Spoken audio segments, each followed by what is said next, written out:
Bu zamana kadar neden böyle bir video çekmedim diye hep kendime soruyordum. Keşke çekseymişiz. Bugüne kısmetmiş. Arkadaşlar daha önce böyle detaylı bir test yapmamıştım. Gerçekten bu zamana kadar gördüğüm en harika yapay zeka platformlarından birisi. Müthiş. İçerisinde her şey mevcut. Bakın burası ana sayfa. Her zamanki gibi enter yapıp ana sayfada bu şekilde neler olduğuna bakıyoruz arkadaşlar. Bakın. Deniz, derya ama o kadar mükemmel uygulamalar var ki ve fiyat performans olarak gerçekten gayet güzel. Ben kanalımda ücretsiz uygulamaları tanıtıyorum daha çok biliyorsunuz ama bu gerçekten hani tanıtmaya değer bir uygulama, tanıtmaya değer bir platform. Aşırı beğendim. Bakın içerisinde binlerce uygulama var. Hemen şuradan göstereyim size arkadaşlar. Bakın burada image sekmesi var. Burada video sekmesi var. Burada edit, karakter, face swap, karakter swap yani aklınızın alabildiği her şey var. Şimdi arkadaşlar bu platformdan kısaca bahsedelim. Platform herkesin de daha önceden de duymuş olduğu Higgsfield AI. Burada Explorer diye bir kısım karşılıyor bizi. Explorer kısmına bastığımız zaman arkadaşlar bakın burada diğer insanların da üretmiş olduğu videoları görüyorsunuz. Yani burada visual efektlerden tutun aşağı doğru bakın Higgsfield'in Apps kısmında bu şekilde yine üretimler var. Nano Banana'nın Pro galerisi yani bunlar aşağı doğru inmekle bitmez.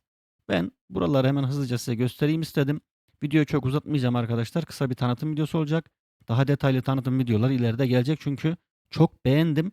Gerçekten şu ana kadar beğendiğim en iyi yapay zeka platformlarından birisi bu. Muhtemelen bundan sonra da bunu kullanacağım. Biliyorsunuz diğer platformlarda kullanıyordum ama artık Higgsfield AI'ya geçmiş bulunuyorum arkadaşlar. Bilginiz olsun. Bakın burada image kısmını kısaca size tanıtayım. Burada Create Image diye bir kısım var. Bakın en başta. Buraya tıklıyorum. Bunu ben biraz önce test amaçlı burada birkaç tane fotoğraf ürettim. Arkadaşlar 365 gün yani bir yıl ücretsiz olarak Nano Banana Pro'yu kullanabiliyorsunuz. Fakat öncesinde tabii ki üyelik almanız gerekiyor.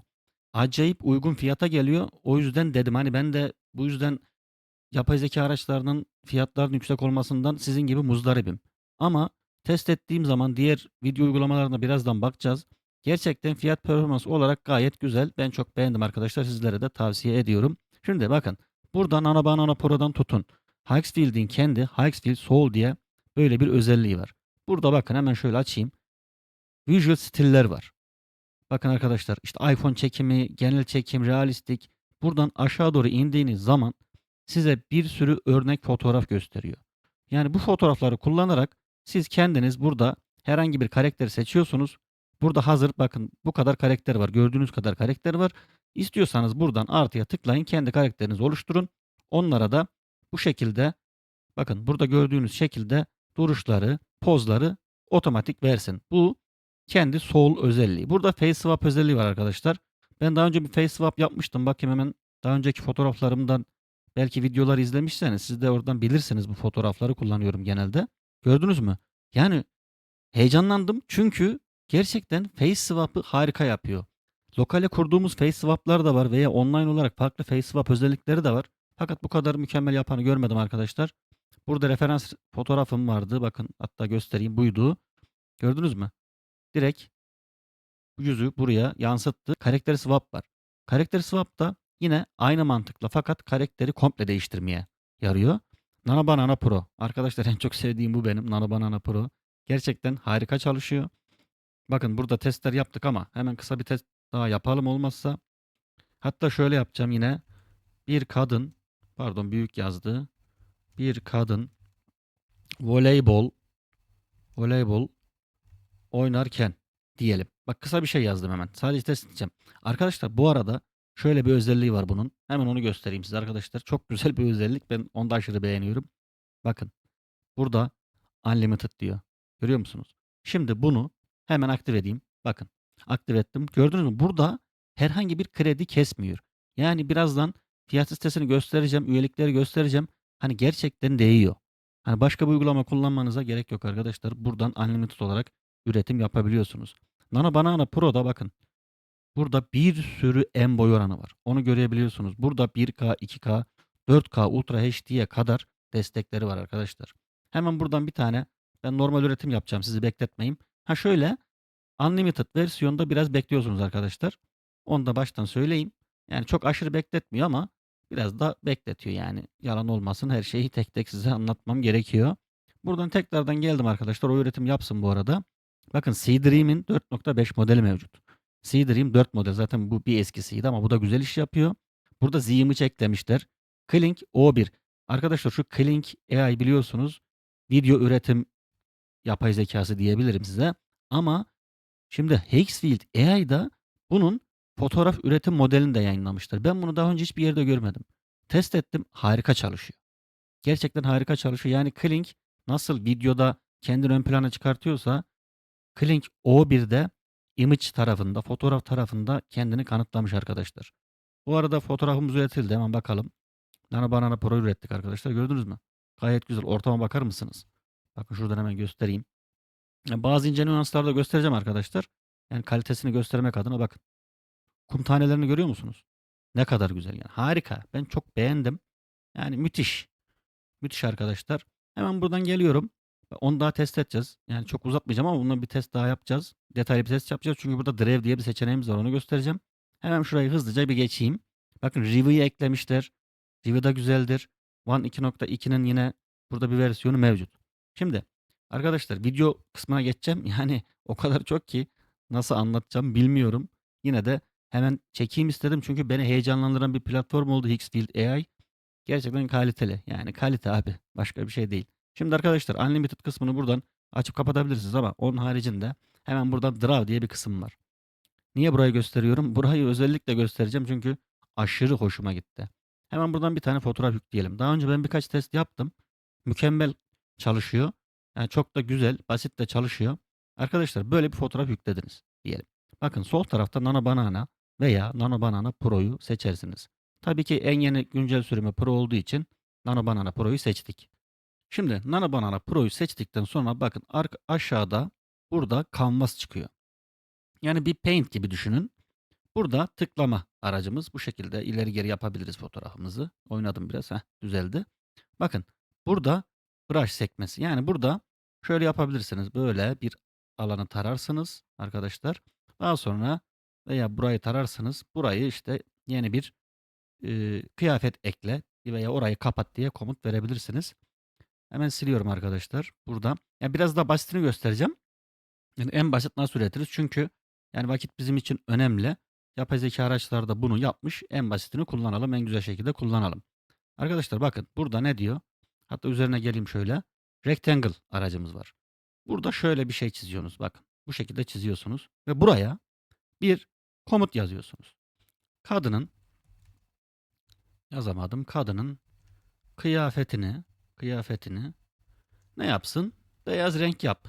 Beyaz renk yap diyelim. Beyaz renk yap diyelim. Bakın burada promptumuz bu. Yani bunu başka yerde anlatmıyorlar. Bazen hani ben de zorluk çekmiştim ilk başta. Hani bu yazı yazıyoruz ama ne alaka diye. Bu promptu girmeye yarıyor arkadaşlar. Hatta burada şöyle de bir ok çıkartabilirsiniz. Bakın böyle de bir ok çıkartabilirsiniz. Generate image derseniz gerekli değişiklikler yapılacaktır. Onun haricinde ben burada bir şey daha göstereceğim. Bakın burada renkler var. Bu renkler ne? Burada yeşil rengi seçtim. Yeşil renkle ilgili yazacaklarımı buraya yazdım. Buradan bu rengi seçeyim. Sarı renk seçeyim. Buraya da şunu diyebilirim. Bakın sarı şu an komutum. Tekrardan buna geldim. Buradan ne yapsın? Şöyle bir şey yapsın arkadaşlar. Bunu nereye alayım? Buraya alayım. Bakın şimdi bu yeşil kutu burayla ilgili değişiklik yaparken buradaki sarı kutuda yukarı ile ilgili değişiklik yapacak. Ben buraya istersen böyle bir şey yazarım. Hatta yo gerek de yok arkadaşlar. Onu hatta şöyle yapacağım. Bakın en kolayını göstereceğim ben size. Bakın şimdi. Direkt bunu çıkarttım ya. Buradan text butonuna geliyorum. Direkt buraya saçı turuncu olsun diyelim böyle farklı gözüksün. Buradan generate image diyoruz arkadaşlar. Bu kadar. Yani istediğiniz her şeyi bu Canvas üzerinden Nano Banana Pro kullanarak mükemmel şekilde yapmışlar. Yani Hixfield AI bunu başarmış. Gerçekten de harika çalışıyor. Öyle içerisinde nasıl bir değişiklik yapayım, promptta mı değişiklik yapayım falan demenize gerek yok. Zaten bunun maksimum yapacağınız çok az değişikliktir yani. Burada her şey yapabiliyorsunuz. Her şey size kalmış. Ben çok beğendim. Hemen buradan kapatıyorum arkadaşlar. O arkada üretim yapsın. Hemen buradan geçiyorum. Bakın bu draft sekmesinden bir şey daha göstereceğim ben burada arkadaşlar. Start new diyorum. Buradan tekrardan bir tane, hatta şöyle yapayım ben. Draft'ı video var. Bakın video kısmını tıklıyorum arkadaşlar. Burada da yine modelimizin farklı bir fotoğrafını, bu da yapay zeka ile üretilmiş. Arkadaşlar burada güzel çalışıyor. Yani çizerek video üretiyor. Yani ben böyle bir şey görmemiştim. İlk defa burada gördüm. Bakın burada çeşitli yapay zeka araçları mevcut arkadaşlar. Kling 2.5 seçebilirsiniz buradan. İşte pardon, Man 2.5 seçebilirsiniz. Yukarıdaki Halilay 2.3 Fast seçebilirsiniz. Hatta Unlimited, yani sınırsız olduğu için, ücretsiz üretim yapabileceğimiz için arkadaşlar, ben hemen buradan Minimax Halilay, bu da nasıl okunuyorsa tam bilmiyorum ama Halilay 2.3 Fast'i seçiyorum. Daha sonra buraya geliyorum arkadaşlar. Burada şöyle bir şey yapacağım. Bakın ne diyelim? Buradan, şuradan, pardon, şuradan arkadaşlar diyelim. Tamam mı? Buradan, hatta şöyle fotoğraf böyle kalsın. Şuradan bir köpek çıksın istiyorum. Yani bir köpek çıksın istiyorum. Onu test edeceğim. Ve ücretsiz olduğu için, unlimited olduğu için arkadaşlar, böyle bir test yapacağım. Hatta unlimited modu da açıyorum. Bakın unlimited modu da şu an açtım. Bu şurada işte 768 piksel, 1080 piksel, 10 saniye, 6 saniye, bu video kalitesi ve süresi. Buradan Unlimited modeli otomatik seçiyorsunuz ve kendi hangisi unlimitedsa, yani sınırsızsa, ona geliyor arkadaşlar. Buradan tiki açarsanız ücretsiz olarak üretim yapacak bir sene boyunca. 365 dediği o. Birazdan göstereceğim. Şimdi arkadaşlar buraya hemen bir prompt yazacağım. Bakın hiçbir şey yok ortada. Gördünüz mü? Hiçbir şey yok. Text dedim. Buraya geldim. Hatta buradan fotoğraf seçeyim önce. Heh. Şimdi ne yazalım? Küçük diyelim. Küçük bir köpek kanepeye çıkıp otursun. Otursun diyelim. Değil mi? Yani böyle bir şey diyebiliriz. Bakın arkadaşlar, buradan şey falan görmezseniz ileri geri yapabilirsiniz. Hemen onu da göstereyim. Belki şey yapmayan olabilir. Bazen böyle gidiyor yazılar. Hemen böyle yapın. Küçültün veya büyütün. Bakın. Generate Unlimited. Yani mükemmel bir şey. Halilüay 2.3'ü buradan sınırsız kullanmamız da ayrı bir güzellik. Higgsfield AI'ya teşekkür ediyorum. Yani geç oldu ama gerçekten çok hoşuma giden bir platformmuş. Bayağı bir test ettim. Daha da test edeceğim. Bundan sonra daha da uzun, daha da detaylı videolar gelecek arkadaşlar. Şu an heyecanımı sizinle paylaşmak istedim. Şimdi arkadaşlar, video kısmı burası. Bakın burada Edit Video diye bir kısım daha var. Motion Control var. Bu arada Kling 2.6'nın. O da çok güzel. Hemen şu image kısmından bitireyim de. Yani o kadar çok şey var ki anlat bitmiyor. Bakın hepsini gösterdik mi? Burada multi referans var. Flux Content var. One 2.2 var. Şimdi arkadaşlar, image kısmını daha detaylı bir video çekeceğim ama onun haricinde videoyu çok uzatmak istemiyorum. Buradan video kısmına geleceğim. Bakın Generate Video diye bir yer var. Gördünüz mü? Buraya tıklayın. Yani en basiti bu. Buradan sonra sizi yönlendirecektir. Yine burada referans bir fotoğraf var. Burada referans fotoğrafınızı nasıl yüklediğini de göstereyim. Hatta kapattım, bakın. Buradan tıkladım. Modelimi buraya otomatik olarak atacak. Kling 2.6 versiyonu burada seçili. Şimdi içeri gireceğim. İçeri Şampiyonlar Ligi. Bakın arkadaşlar. Higgsfield'in Light modeli, standart modeli, turbo modeli burada. Sora 2. Yani biliyorsunuz bu Sora 2'yi bir türlü kullanamıyoruz. Ama burada Sora 2 harika çalışıyor. Mükemmel sonuçlar veriyor. Kullanabilirsiniz. Yine Google Veo 3 Higgsfield AI'da mevcut. One'ın 2.6 modeli. Hemen eklemişler. Gördünüz mü arkadaşlar? Kling 2.6. Ben Kling 2.6'yı çok seviyorum. Size onu göstereceğim. Şimdi farklı bir güzelliği var bunun. Yani o farklı güzellik de ne arkadaşlar? Change kısmı. Change kısmına bastım.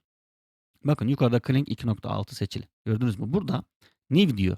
En yeni araçlar var. Yani en yeni video üretim teknikleri burada otomatik olarak girilmiş. Sizin ekstra bir şey yapmanıza gerek yok. Burada herhangi bir taslaktan bir şey yapmak istiyorsanız üzerine tıklayın yeterli.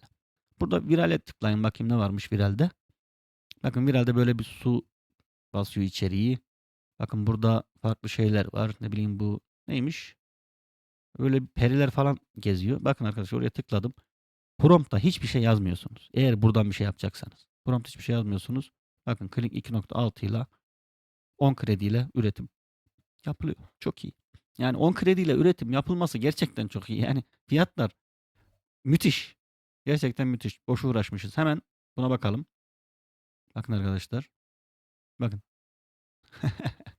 Çok iyi. Gerçekten çok iyi. Bak bu arada şurada benim yazdığım o driving yeri vardı ya. Bakın gördünüz mü? Bu gelip gidebilir. Yani ilk başta biraz gözüküyor, daha sonra gidiyor. Orada videoyu biraz kırparsınız ya da orayı kesersiniz. Çünkü bakın engel olmuyor köpeğin duruşuna. Gayet güzel. Harika. Yani canlı canlı gösteriyorum arkadaşlar. Şimdi burada başka ne vardı? Bunların hepsinden bahsettik arkadaşlar. Bunlarla ilgili de bahsedeceğim. Hatta şundan bir bahsedeyim. Minimux Hallelujah 2.3 Fest. Bunun da hiçbirini söylemiyorum. Minimux Hallelujah. Öyle bir yazmışlar ki. Ama çok güzel. Yani unlimited olarak kullanıyoruz. Bakın burada unlimited açtım. Şu an aktif ettim. Yine buradan daha sonra buraya giriyorum arkadaşlar. Şunu fark ettiniz mi? Biraz önce Kling 2.6 seçiliydi burada. Görüyorsunuz mu arkadaşlar? Hemen şöyle göstereyim hatta size. Bakın burada Kling 2.6.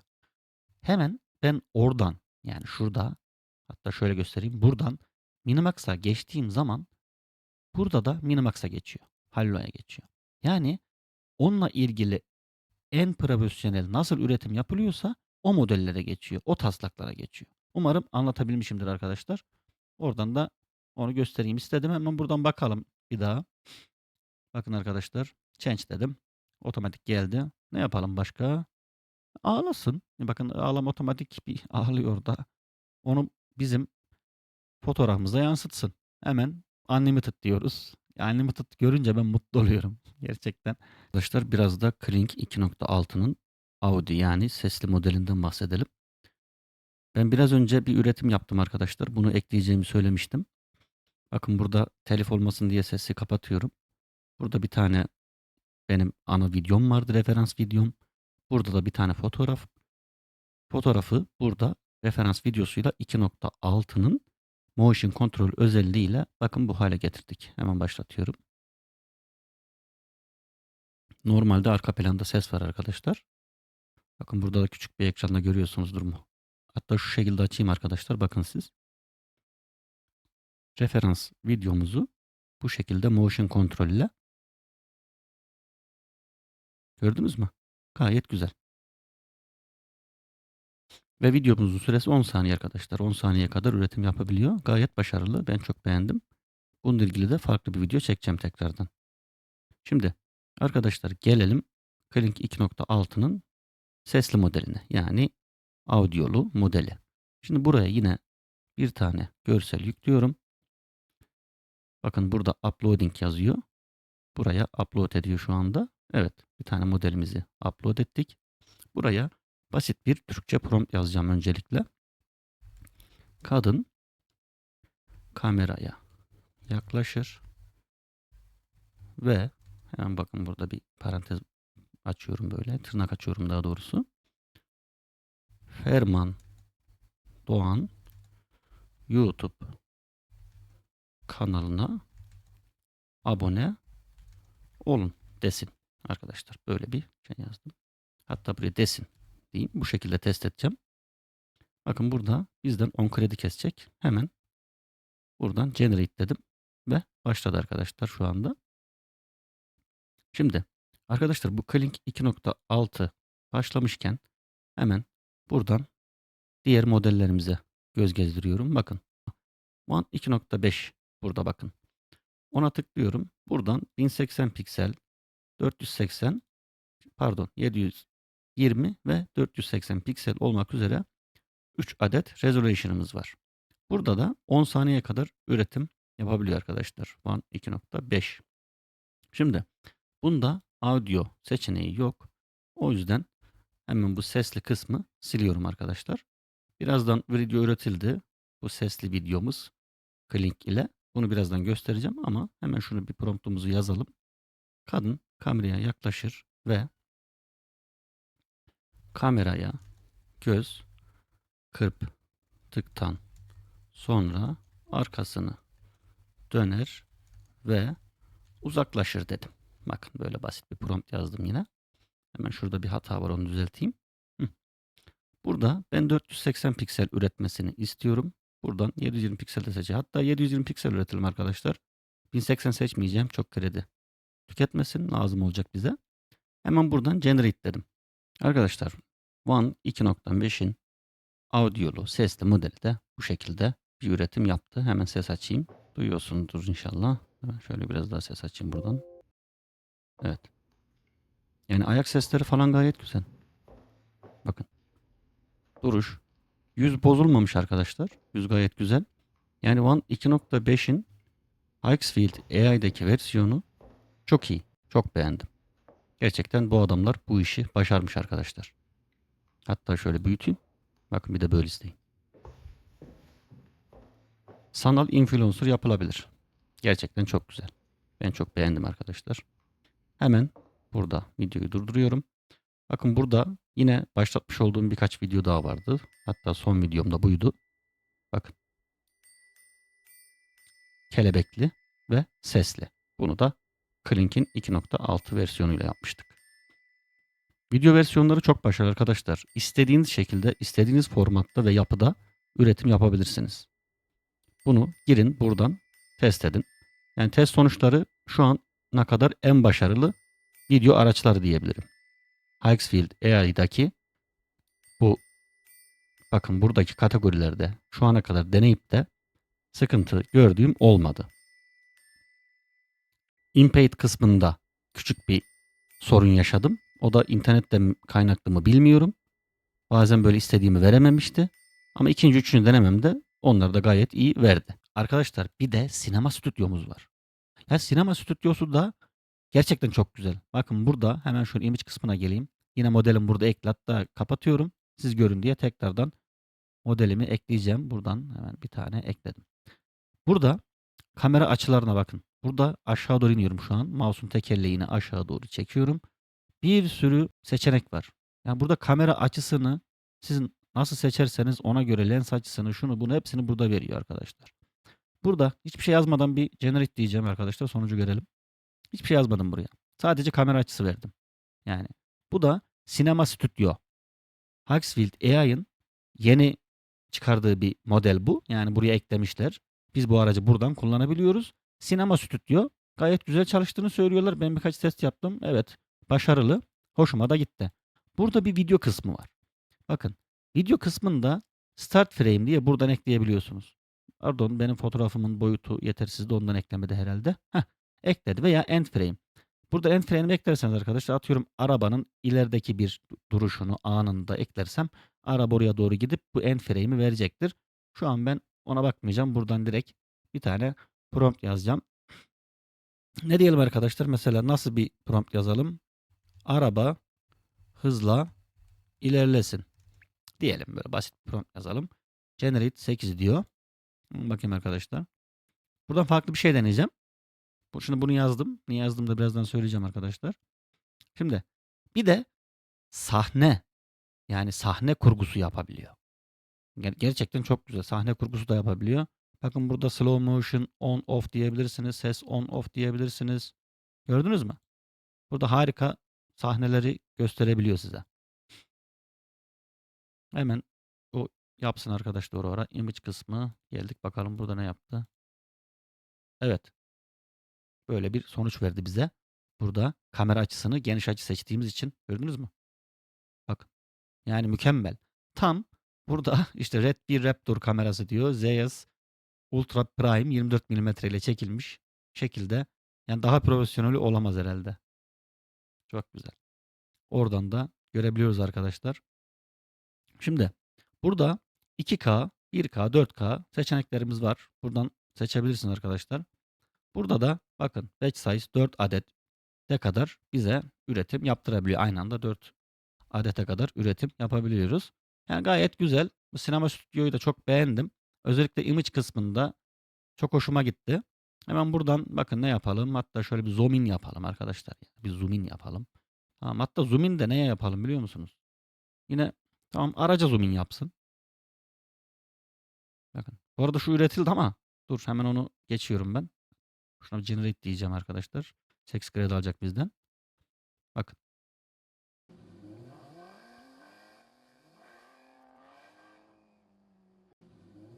Çok iyi. Şu önceki fotoğraftan kalma yazı arkadaşlar. Ona takılmayın. Şu yazı. Çok iyi. Sese bakar mısınız? Mükemmel. Açı, ses mükemmel. Sinema stüdyo gayet güzel çalışıyor arkadaşlar. Sinema stüdyoyla ilgili ayrı bir video daha gelecek bu arada. Ayrı bir video gelecek. Çok beğendim. Yani bunu çeşitli şekillerde test edeceğiz arkadaşlar. Bakın burada bir InPaint söyleyemedim. InPaint kısmı var. Bu da çok harika çalışıyor arkadaşlar, InPaint kısmı. Hemen buradan onu size göstereyim. Bir tane model var. Onu yükleyeyim, kendi her zaman kullandığım model.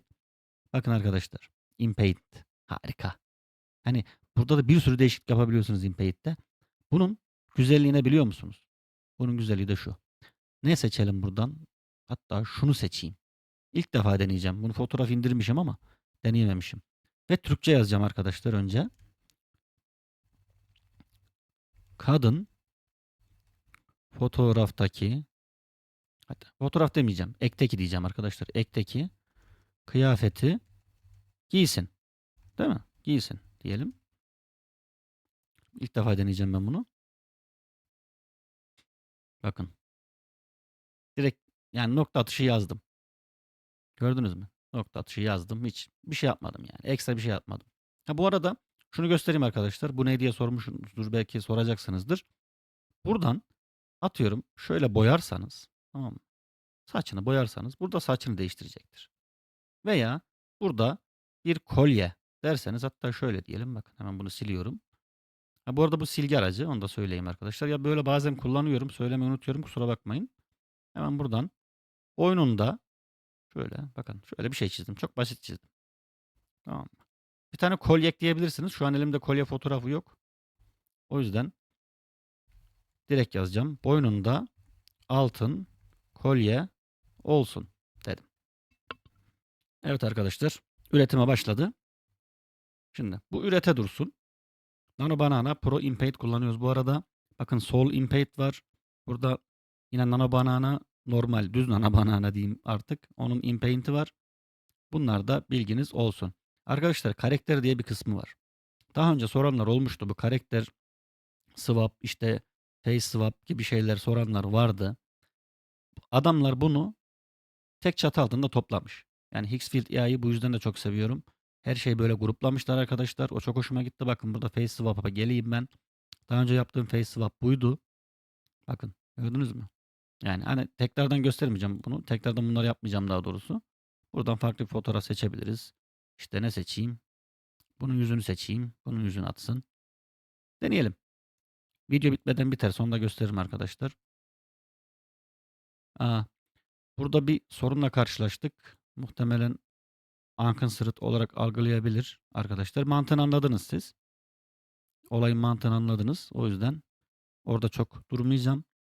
Arkadaşlar şurada karakter kısmından bir bahsedeyim. Bakın karakter swap, face swap. Burada sol ID karakter var. Bu da çok güzel çalışıyor. Video face swap var. Bakın hemen ona tıklayayım arkadaşlar. Burada bir örneğini göstersin bize. Buraya eklediği fotoğrafı videonun üzerindeki yüzle değiştiriyor. Arkadaşlar gayet güzel çalışıyor. Herhangi bir böyle deforme falan görmedim. Normalde bakın burada sistemde şuralarda arkadaşlar, şuralarda deforme olur. Bakın buralarda. Şuralarda deformeler olur. Ama bu gayet güzel çalışıyor. Herhangi bir sıkıntı görmedim. Bu kıyafet konusunda da burada da gayet iyi çalışmış arkadaşlar. Yani bunlar hata veren şeyler, hata veren yapay zeka sistemleridir. Ama gayet güzel çalışmış. Onu da görmüş olduk. Bunların hepsini detaylı deneyeceğim arkadaşlar. Bu bir ön video gibi algılayın bunu. Yani sadece bilginiz olsun. Çünkü bilmeyenler varsa üye olmasını tavsiye ederim. Aşağıya yorumlara da linki bırakacağım. Açıklamaya da linki bırakacağım. Oradan kayıt olabilirsiniz. Her işinizi görecek bir platform. Higgsfield AI. Aşırı beğendim. Bununla ilgili daha uzun videolar gelecek. Bunu da söyleyeyim arkadaşlar. Şimdi burada karakter kısmındaydık. Bakın burada Request Studio diye bir yer var. Burada da yani request, sahne değişimi diyeyim. Yani sahneyi çeşitlendiriyor. Öyle söyleyeyim size. Burada bakın fotoğraf yüklersiniz. Burada sesinizi yüklersiniz. Burada da arka planları bu şekilde değiştirebilirsiniz. Size sıfırdan sahneler yapıyor. Request dediği bu arkadaşlar. kullanabilirsiniz. Yani benim şu an işim olmadığı için çok kredi harcamak istemiyorum buna ama kullanılabilir. Bakın burada InPaint özelliğini gösterdik. Ya o kadar çok şey var ki. Ha dediğim gibi bu bir ön bilgi. Hemen şöyle hızlıca göstereyim dedim size. Yine de yani video uzadıysa kusura bakmayın. Aşırı beğendiğim için söylüyorum. Hemen burada video kısmı demişken şunu da göstereyim arkadaşlar. Bunu göstermeden olmaz. Ondan sonra videoyu kapatacağım. Bakın burada arkadaşlar Klink 2.6 Motion Control. Motion Control. Mükemmel bir şey arkadaşlar. Motion Control mükemmel bir şey. Ben bir tane başlattım. Eğer biterse videonun başına o videoyu koyacağım. Oradan görürsünüz. Yani komple karakteri değiştiriyor. Bu karakter swap diyebiliriz ama mükemmel şekilde yapıyor bunu. Onu söyleyebilirim. Evet arkadaşlar bir vampir yapmıştık sanki. Gayet güzel olmuş. Bakın promptsuz yapıldı bu. Promptsuz vampir yaptı. Gayet güzel. Gördünüz mü? Harika. Heh, şunu söyleyeyim ya laf açıyor. Hemen upload reference image diyor arkadaşlar. Ya da veya video. Buradan bir tane video seçersiniz. Tamam mı? Evet. Bir tane attı. Bakın. Muhtemelen ekranımı görüyorsunuz arkadaşlar burada. Hani bu yüklüyor şu an ama bu karakterleri buna iletiyor. Yani motion control bu. Klink AI'ın 2.6 motion control özelliği çok güzel çalışıyor. Burada hala deneme aşamasında denmiş. Harika. Yani çok güzel işler yaptı. Birkaç kez denedim ama tam olarak en son videom biterse onu dediğim gibi ben başa koyacağım. Oradan izlersiniz. Bu arada 5 tane ücretsiz veriyor size. Ücretsiz üretim yapabiliyorsunuz. Bakın benim burada hala bir tane ücretsiz üretimim var. Ki ben pricing kısmına geleyim arkadaşlar. Bunu da göstereyim. O şekilde kapatayım videoyu. Arkadaşlar ben buradayım. Bakın bu unlimited versiyon var ya buradayım. Yani bu ney? Ultimate. Bir de burada Creator var. Yani ben tavsiyem Ultimate almanız ve %85 indirimli şu an. Yani gerçekten hiç bu kadar düşmemişti. Hixfield AI'yi daha önceden de bilirim, takip ederim ama bu 2026 Ocak ayına özel böyle bir indirim yapmışlar. Hepinizin değerlendirmesini tavsiye ederim. Aşırı güzel. Burada 1200 kredi veriyor size arkadaşlar. Ve bir güzellik daha var. Yani niye bunu alın diyorum ben size. Ultimate planını alın diyorum. Çünkü mantıklı olan bu. Neden bu? Bakın şurada. Unlimited Access diyor. Gördünüz mü?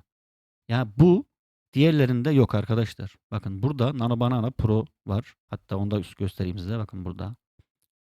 Hemen. Gördünüz mü? Nano Banana Pro burada. İşte Clink Motion Control burada 5 tane ücretsiz üretim yapabiliyorsunuz. Bunu 365 gün yapabiliyorsunuz arkadaşlar. Bakın 365 gün sınırsız üretim Nano Banana Pro'da. Ve şunlara da bakın arkadaşlar. Şöyle hepsini alayım. Yani detaylı bakın bunlara. Yani bunlar çok önemli çünkü biz kredi sorunu yaşıyoruz. Buradakiler arkadaşlar 365 Unlimited denilen bir yıl boyunca bizim sınırsız olarak üretim yapabildiğimizi söylüyor. Yanlarındaki de bu 2K üretim yapıyormuş. İşte bakın burada bu 2K, bu 4K bunlardan bahsediyor. Ama bence böyle düşündüğümüz zaman hani biz üretim yapıyoruz çünkü biz yapay zeka işleriyle uğraşıyoruz. Öyle olmasa siz beni izlemezsiniz de takip etmezsiniz. Bizim aşırı bir kredi ihtiyacımız oluyor. Yani kredilerimiz çok çabuk tükeniyor başka yerlerde de. Unlimited olması bu yönden çok çok iyi. İmkanınız varsa hani bana sorarsanız imkan olanlar buradaki kreatörü alsın. Ama şu işinizi çok çok güzel görecektir. Bu krediler size gayet net yetecektir arkadaşlar. Yani aşırı üretim yapıyorsanız da unlimited versiyonları kullanırsınız. Veya ücretli versiyonlardan kullanmak istiyorsanız da buradan kredinizden keser. Bu şekilde de üretimler yapabilirsiniz. Arkadaşlar bugünkü videom bu kadardı. Biraz heyecanlıydım. Kusura bakmayın. Çok hoşuma gitti. Biraz test ettim. Bundan sonra bununla ilgili daha detaylı videolar gelecek. Daha profesyonel videolar gelecek. Bir sonraki videoda görüşmek üzere. Kanalıma abone olmayı unutmayın. Hoşça kalın.